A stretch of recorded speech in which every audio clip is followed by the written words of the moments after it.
মহান স্বাধীনতা সংগ্রামে নেতৃত্ব দেওয়া অপ্রতিরোধ্য রাজনৈতিক সংগঠন বাংলাদেশ আওয়ামী লীগ পদার্পণ করল ৭৬ বছরে। সংগঠনটির প্লাটিনাম জয়ন্তী উপলক্ষে সারা দেশেই ছিল সাজ সাজ রব। নানা ঢং আর রঙে উল্লাস আর উচ্ছ্বাসে মেতে ওঠেন নেতাকর্মীরা।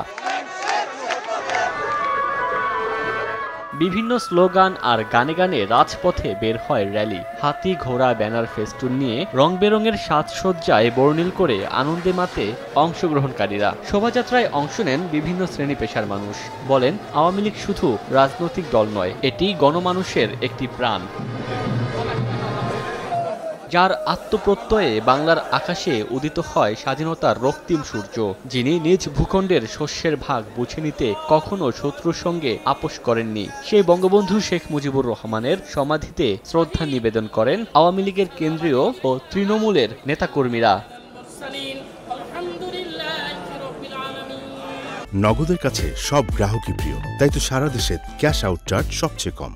১৯৪৯ সাল থেকে যাত্রা, এরপর নানা চোরাই উতরাই ঘাত প্রতিঘাত মোকাবেলা করে আজও কোটি বাঙালির হৃদয় জুড়ে বাংলাদেশ আওয়ামী লীগ। ওমর ফারুক, সময় সংবাদ।